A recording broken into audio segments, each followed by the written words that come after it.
النهارده هنعمل اكله بسيطه جدا ومغذيه وفي نفس الوقت تكون اقتصاديه. يلا بينا نشوف هنعمل ايه. زي ما انتم شايفين كده هنا معانا يعني نقول كيلو الا ربع بطاطس. تمام. البطاطس دي يعني مش شرط بطاطس كبيره، يعني ممكن تكون بطاطس صغيره، بس يعني الكميه حوالي كيلو الا ربع. هناخدها هنقطعها وهنسلقها مع بعض. زي ما انتم شايفين اهو قطعناها قطع يعني متوسطه، ولا صغيره قوي ولا كبيره قوي، وسبناها تتسلق. بعد ما تتسلق هنشوف مع بعض هنعمل ايه بعد كده. زي ما انتم شايفين كده البطاطس تعتبر خلصت خلاص اهي. بحط جواها الشوكه بلاقيها تمام مهروسه خالص.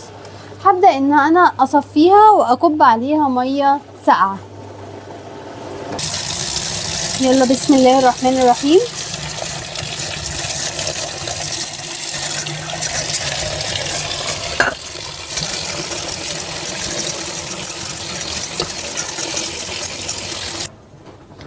ادي البطاطس اهي. احنا مش بنحطها تحت الميه كتير، بس مجرد ان احنا نهدي السخونيه سنه. زي ما انتم شايفين اهي لسه سخنه معانا.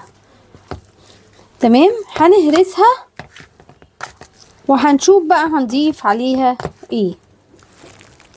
زي ما انتم شايفين كده هي خلاص بقت زي الفل مهروسه وجميله جدا. هنبدا نضيف معانا هنا 8 كيلو لحمه مفرومه